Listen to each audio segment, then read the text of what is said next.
Hey everyone, it's Minty. It's been a couple of months since I last uploaded a video, and in that time I've barely picked up a pencil outside of my exams. Now that it's summer, I want to get back into the headspace of creating art and sharing it with you, but first I think I'm going to have to teach myself how to draw again. I recently opened up my sketchbook, and let's just say that what I created was not far from a monstrosity. I haven't been able to complete a drawing in so long, and the type of stuff that I've made looks like this, or this, and it's just not what I'm going for. So to get back into the swing of things, I'm going to skip out on the imagination part and just recreate an old drawing from my very first sketchbook, and I ended up going with this one. It's pretty simple, but it gives me some leeway to play around with stuff like the hair, which I'm really excited for. I'm definitely going to have to do a tour of this old sketchbook because the amount of adventurous poses I have in here is crazy. These days I only do front-facing poses most of the time, and it's getting boring. I used to be so good at poses, even though this was years ago,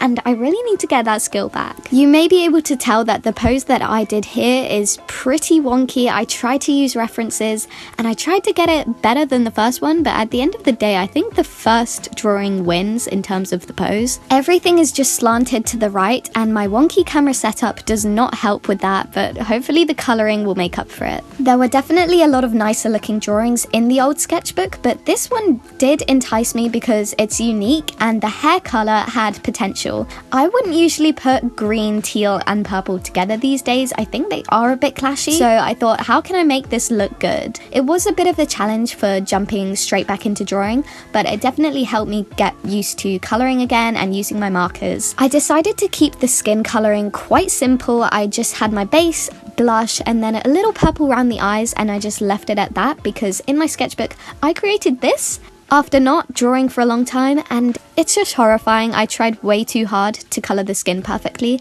and it ended up being so bad that I decided not to save it and just to leave it like that. I outlined the eyes in pink, and then I go back later and do it in with black, but I just wanted to leave it looking soft and pastel for now before I do the details later. I started off with the blue in the hair, and I just outlined where the stripes in the hair will be because I didn't want it all to mash together and look horrible, but at the same time I didn't want it to be separated, so what I did was kind of just lay down the colours and then shade them all at the same time later. Listening back to that piece of audio, I said the word later way too much. I've really been loving when characters have this alternating hair colour pattern in stripes. I think it looks really cool. Not in real life. I think honestly, if you tried this in real life, it might look a little atrocious, but in drawings I think it just adds a little bit of spice, and I did this one quite a while ago. I think it was during my break from YouTube, but at this point I still had my drawing skills, and I actually love this drawing so much. But I did this kind of striped hair pattern and I love it. It just looks so cute and colourful. Usually when I redraw stuff I like to add a little bit more detail and make the design more interesting, but this time I kind of stuck to the same thing. The only thing that I added was a number 7 on the front of her bodysuit or whatever she's wearing.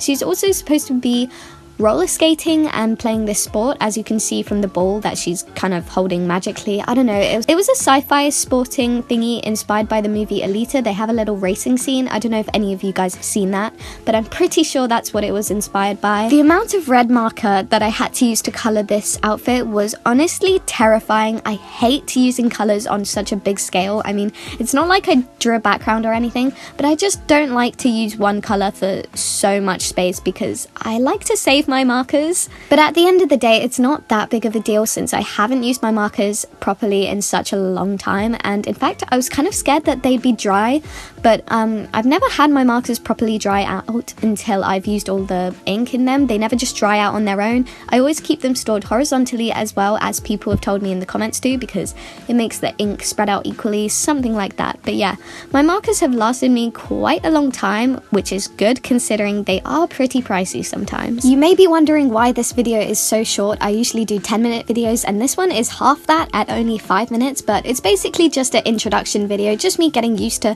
filming again, doing voiceovers, all that, so that my new content can be better than ever, hopefully. and I should be able to upload somewhat consistently. I'm not making any promises, but I do have a longer summer than usual this year. It's actually 10 weeks, which is really exciting, but obviously I am going to be doing other stuff other than YouTube during this time, so don't expect me to be uploading every day or anything like that. In conclusion, this is kind of just a welcome back video, and I'm going to be uploading a little bit more, and I'm also going to try to add stuff to my Redbubble shop and maybe even completely revamp it, because I know you guys loved it like 2 years ago when I started it, but obviously I would hope my art has improved since then, and I want to make stuff that's a bit more professional, and I think you guys are gonna love what's coming up. I might even make a process video of me designing stuff for the shop. If you guys are interested in that, just let me know. Anyway, this is the completed drawing. I got really sloppy with the background. I just drew these circles, and the placing does really irritate me. It's just this big blob with the little ones, and I don't really like it all that much, but at the end of the day, it's not the worst thing considering I haven't drawn in a while. Hope you guys enjoyed this, and I hope you're excited to see the new videos that are coming up soon. Bye!